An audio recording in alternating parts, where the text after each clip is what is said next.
Hi friends, പ്രതീക്ഷകൾ നൽകി മുന്നോട്ട് പോവുകയായിരുന്ന നിഫ്റ്റി ഇന്ന് മറ്റൊരു ഹെവി ഫോളിനാണ് സാക്ഷ്യം വഹിച്ചത്. 24,000 എന്നുള്ള ഒരു സൈക്കോളജിക്കൽ ലെവല് ബ്രേക്ക് ചെയ്ത് താഴോട്ട് പോയിട്ട് ഇപ്പോൾ 23,914 എന്നുള്ള ഒരു ലെവലിലാണ് ഇന്ന് നിഫ്റ്റി ക്ലോസ് ചെയ്തത്. അപ്പോൾ ഈ ഒരു ഫോളിന് കുറേ കാരണങ്ങൾ മാർക്കറ്റ് അനലിസ്റ്റുകൾ ഇങ്ങനെ പറയുന്നുണ്ട്. ഉദാഹരണത്തിന് US കൺസ്യൂമർ എക്സ്പെൻഡിച്ചർ വർദ്ധിച്ചതായിട്ടും ഇൻഫ്ലേഷൻ്റെ സാധ്യത US വർദ്ധിക്കുന്നതായിട്ടും ഓവർനൈറ്റിൽ വന്ന ഡാറ്റകൾ സൂചിപ്പിക്കുന്നുണ്ട്. അപ്പോൾ അതുകൊണ്ട് തന്നെ ആ ഒരു റേറ്റ് കട്ടുമായി ബന്ധപ്പെട്ട് ഡിസംബറിൽ വരാൻ പോകുന്ന മീറ്റിങ്ങും അതുപോലെ ഔട്ട്കം ഒക്കെ എത്രമാത്രം പോസിറ്റീവ് ആകും എന്നുള്ള കാര്യത്തിൽ മൊത്തത്തിലൊരു സംശയം വന്നിട്ടുണ്ട്. അപ്പോൾ അതിൻ്റെ ഭാഗമായിട്ട് IT സെഗ്മെൻറ്റിലാണ് വലിയ ക്രാഷ് നമ്മൾ ഇന്ന് കാണാൻ കഴിയുന്നത്. ഇന്നത്തെ സെക്ടോറൽ ഇൻഡെക്സിൻ്റെ ഡൗൺ നോക്കുകയാണെങ്കിൽ ഏറ്റവും മോശമായിട്ട് പെർഫോം ചെയ്തത് IT സ്റ്റോക്കുകളാണെന്ന് കാണാം. അപ്പോൾ US IT നാസ്ഡാക്ക് ഇൻഡെക്സിലൊക്കെ വന്നിട്ടുള്ള ആ ഒരു ഡിപ്പ്, അതിൻ്റെ ഒരു പ്രതിഫലനമാണ് ഇന്ന് നമ്മൾ മാർക്കറ്റിലും കാണാൻ കഴിയുന്നത്. അപ്പോൾ നിഫ്റ്റി IT ഇൻഡെക്സിലുള്ള 10 സ്റ്റോക്കുകൾ എടുത്താൽ ആ 10 ഹെവി വെയിറ്റ് IT സ്റ്റോക്കുകളും എല്ലാം റെഡിലാണെന്ന് നമുക്കിന്ന് കാണാൻ കഴിയും. മൊത്തത്തിൽ 2% കൂടുതലുള്ള ഒരു ക്രാഷാണ് IT സെഗ്മെൻറ്റിൽ ഉണ്ടായിട്ടുള്ളത്. അപ്പോൾ കഴിഞ്ഞ 3 ട്രേഡിംഗ് സെഷനിലായിട്ട് ഫോറിൻ ഇൻവെസ്റ്റേഴ്സിൻ്റെ നല്ലൊരു ബൈങ് ഉണ്ടായിരുന്നു. മൊത്തത്തിൽ 11,100 കോടിയുടെ ഒരു നെറ്റ് ബൈങ് അവർ ചെയ്തിട്ടുണ്ടായിരുന്നു. അതിനു മുമ്പത്തെ 38ഓളം കണ്ടിന്യൂസ് ആയിട്ടുള്ള ട്രേഡിംഗ് സെഷനിലെ സെല്ലിങ്ങിന് ശേഷമാണ് കഴിഞ്ഞ 3 ട്രേഡിംഗ് സെഷനിൽ ഫോറിൻ ഇൻവെസ്റ്റേഴ്സ് നെറ്റ് ബയേഴ്സ് ആയത്. അപ്പോൾ ഇന്ന് അവർ നെറ്റ് സെല്ലേഴ്സായി മാറിയിരിക്കുകയാണ്. 11,700 കോടിയോളം രൂപയുടെ ഒരു നെറ്റ് സെല്ലിംഗ് ആണ് അവർ നടത്തിയിട്ടുള്ളത്. അപ്പോൾ കഴിഞ്ഞ 3 ട്രേഡിംഗ് സെഷൻ ഉണ്ടാക്കിയ ആ ഒരു 11,000 കോടിയുടെ ആ ഒരു നെറ്റ് ബയേഴ്സ് എന്നുള്ള ഒരു ഇമേജ് ടോട്ടലി ഇല്ലാതാക്കിക്കൊണ്ട് മൊത്തത്തിൽ എല്ലാം സെല്ല് ചെയ്തിരിക്കുകയാണ് എന്ന് നമുക്ക് മനസ്സിലാക്കാൻ കഴിയും. കൂടാതെ ഇന്ന് നിഫ്റ്റിയുടെ മാർക്കറ്റ് എക്സ്പയറിയാണ്. നമുക്കറിയാം ഡെറിവേറ്റീവ് മാർക്കറ്റിൽ എക്സ്പയറി ഡേറ്റ് ആണ് ഇന്ന്. അതിൻ്റെ ഭാഗമായിട്ടുള്ള വളറ്റിലിറ്റിയും ഇന്ന് മാർക്കറ്റിനെ സ്വാധീനിച്ചിട്ടുണ്ട്. പക്ഷെ നമ്മൾ ഇന്ന് ബ്രോഡ് മാർക്കറ്റ് ഇൻഡെക്സ് നോക്കിക്കഴിഞ്ഞാൽ അതിൽ നിഫ്റ്റി മിഡ് ക്യാപ്പ് സ്മാൾ ക്യാപ്പൊക്കെ ഫ്ലാറ്റ് ക്ലോസിംഗ് ആണ്. അതേപോലെ ഫ്ലാറ്റ് ക്ലോസിംഗ് ചെയ്ത നെക്സ്റ്റ് 50 അത് അത്ഭുതപ്പെടുത്തുന്ന ഒരു കാര്യമാണ്. കാരണം അതിലുള്ളതെല്ലാം ലാർജ് ക്യാപ് സ്റ്റോക്കുകളാണ്. ആ സ്റ്റോക്കുകളിലാണ് ഒരു ഫ്ലാറ്റ് ക്ലോസിംഗ് നമ്മൾ കണ്ടത്. അതിൽ 50ഓളം സ്റ്റോക്കുകളിൽ 25ഓളം സ്റ്റോക്കുകൾ ഇന്ന് അഡ്വാൻസ് ചെയ്തിരുന്നു, 25ഓളം സ്റ്റോക്കുകൾ ഡിക്ലൈൻ ചെയ്തിരുന്നു.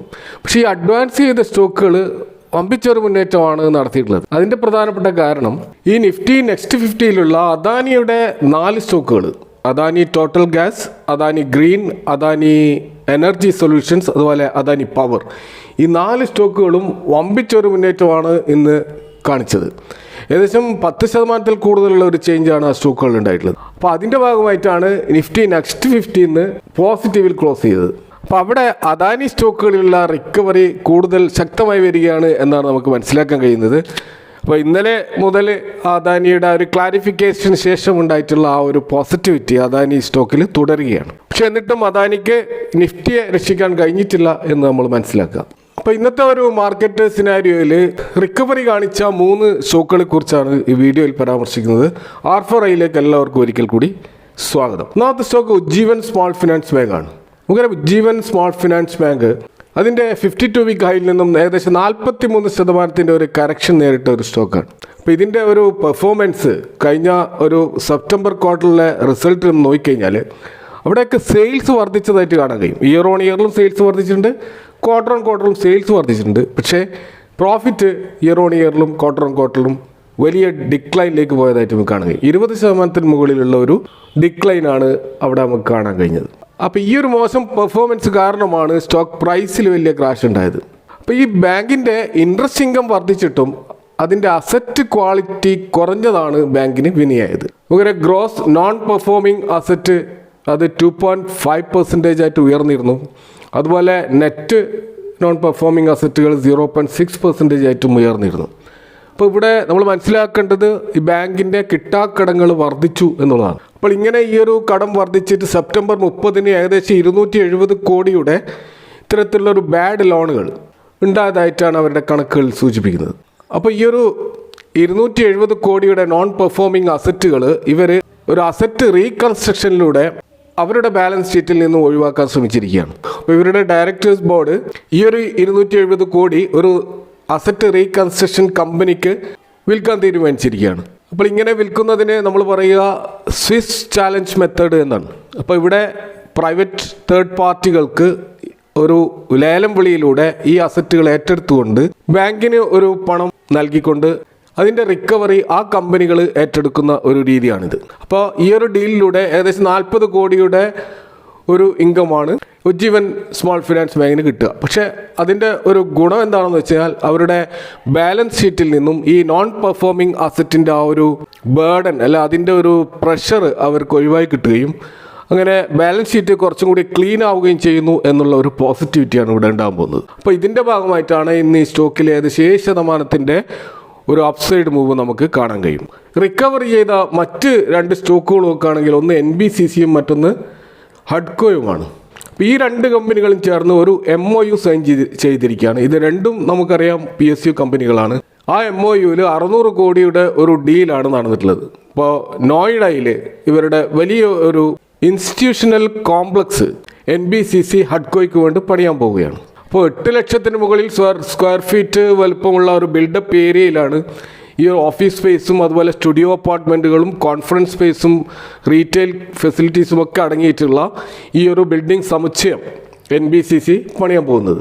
അപ്പോൾ ഇതിൻ്റെ ഒരു കൺസെപ്റ്റ് മുതൽ അതിൻ്റെ ഫൈനൽ കമ്മീഷനിങ് വരെ ഉള്ള എല്ലാ പ്രവർത്തനങ്ങളും നടത്തുന്നത് NBCC ആയിരിക്കും. അപ്പോൾ ഈ ഒരു ഡീലിലൂടെ 2 കമ്പനികൾക്കും അവരുടെ റവന്യൂവിൽ ഒരു ജമ്പ് ഉണ്ടാകാൻ സഹായിക്കും എന്ന ഒരു അനുമാനത്തിൻ്റെ അടിസ്ഥാനത്തിലാണ് ഈ സ്റ്റോക്കിൽ നിന്ന് മുന്നേറ്റം ഉണ്ടായിട്ടുള്ളത്. അങ്ങനെ NBCC അതിൻ്റെ 52 വീക്ക് ഹൈയിൽ നിന്ന് 29% കറക്റ്റ് ചെയ്ത ഒരു സ്റ്റോക്കാണ്. കൺസ്ട്രക്ഷൻ മേഖലയിലുള്ള ഒരു PSU കമ്പനിയാണ്.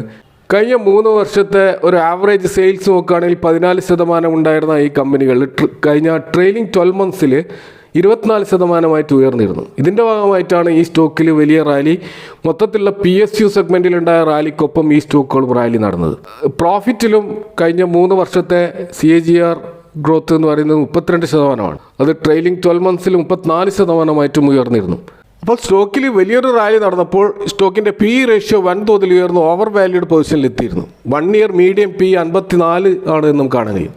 അവിടെ നിന്ന് വലിയ തോതിൽ കറക്റ്റ് ചെയ്തുകൊണ്ട് ഇപ്പോൾ സ്റ്റോക്കിൻ്റെ PE 48 എന്ന ലെവലിലേക്ക് എത്തിയിട്ടുണ്ട്. ഡൊമസ്റ്റിക് ഇൻവെസ്റ്റേഴ്സിൻ്റെ 9% ഹോൾഡിങ്ങും ഫോറിൻ ഇൻവെസ്റ്റേഴ്സിൻ്റെ 4% ഹോൾഡിങ്ങും NBCCയിൽ നമുക്ക് കാണാൻ കഴിയും.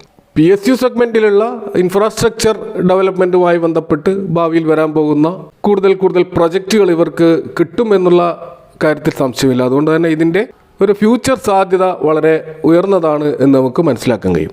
ഇതേപോലെ ഇന്ന് ഇവരുമായിട്ട് ഡീലിൽ വന്നിട്ടുള്ള ഹഡ്കോ എന്ന് പറയുന്ന കമ്പനി നമുക്കറിയാം അർബൻ ഡെവലപ്മെൻറ്റുമായി ബന്ധപ്പെട്ട് ഫൈനാൻഷ്യൽ അസിസ്റ്റൻസ് നൽകുന്ന കമ്പനിയാണ് ഹഡ്കോ. അതിൻ്റെ 52 വീക്ക് ഹൈയിൽ നിന്ന് 35% ഈ സ്റ്റോക്ക് കറക്റ്റ് ചെയ്തിട്ടുള്ളത്. ഈ സ്റ്റോക്കിൻ്റെ നമ്മൾ 3 വർഷത്തെ ഒരു സെയിൽസ് CAGR നോക്കുകയാണെങ്കിൽ വെറും 3% അവിടെ നിന്നാണ് ട്രെയിലിംഗ് 12 മന്ത്സിൽ 21% ഒരു വമ്പിച്ച മൂവ് നമ്മൾ കണ്ടത്. അപ്പോൾ മൊത്തത്തിൽ PSU സെഗ്മെൻറ്റിലുള്ള ഇപ്പോൾ IRFC ആയാലും ഇരയുടെ ആയാലും അങ്ങനെ തുടങ്ങി PFC, REC, IFCI പോലെയുള്ള കമ്പനികളിൽ മൊത്തത്തിൽ ഈ ഫൈനാൻഷ്യൽ അസിസ്റ്റൻസ് നൽകുന്ന PSU കമ്പനികളിലൊക്കെ നല്ലൊരു റാലി നടന്നതാണ്. അതിനുശേഷമാണ് ആ PSU സ്റ്റോക്കുകൾ പുറകോട്ട് പോയപ്പോൾ ഈ സ്റ്റോക്കുകളും താഴോട്ടേക്ക് പോയത്. എന്നാൽ അതിൻ്റെ ബിസിനസ് സെഗ്മെൻറ്റ് നമ്മൾ നോക്കുമ്പോൾ 3 ഇയേഴ്സിൻ്റെ പ്രോഫിറ്റ് 10% നിന്ന് 38% ട്രെയിലിംഗ് 12 മന്ത്സിൽ ഉയർന്നതായിട്ട് നമുക്ക് കാണാൻ കഴിയും. അപ്പോൾ ഇങ്ങനെയുള്ള ഒരു സ്റ്റോക്ക് തീർച്ചയായിട്ടും ഫ്യൂച്ചറിലും നല്ല പെർഫോമൻസ് നടത്താനുള്ള എല്ലാ സാധ്യതകളുമുണ്ട്. മീഡിയൻ PE കഴിഞ്ഞ ഒരു വർഷം 20% സ്റ്റോക്കിൻ്റെ PE ഇപ്പോൾ അവിടെ നിന്ന് 18% കുറഞ്ഞിട്ടുണ്ട്. നല്ല റീസണബിൾ ആയിട്ടുള്ള ഒരു വാല്യുവേഷനിൽ നമുക്ക് ഈ സ്റ്റോക്ക് കാണാൻ കഴിയും. ഫോറിൻ ഇൻവെസ്റ്റേഴ്സിൻ്റെ 2% ഹോൾഡിങ്ങും ഡൊമസ്റ്റിക് ഇൻവെസ്റ്റേഴ്സിൻ്റെ 9% ഹോൾഡിങ്ങും ഈ സ്റ്റോക്കിലുണ്ട്. അപ്പോൾ ഈ സ്റ്റോക്കും ഇൻഫ്രാസ്ട്രക്ചർ മേഖലയിലുള്ള ഇന്ത്യയിൽ വരാൻ പോകുന്ന വൻ ഡെവലപ്മെൻറ്റിൻ്റെ ഭാഗമാകാൻ സാധ്യതയുള്ള ഒരു സ്റ്റോക്കാണ് എന്നുകൂടി നമ്മൾ മനസ്സിലാക്കും. അപ്പോൾ ഈ 2 സ്റ്റോക്കുകളെ കുറിച്ചുള്ള നിങ്ങളുടെ അഭിപ്രായങ്ങൾ കമൻറ്റ് ബോക്സിൽ പങ്കുവെക്കുക. Thank you for watching. See you next time with another video.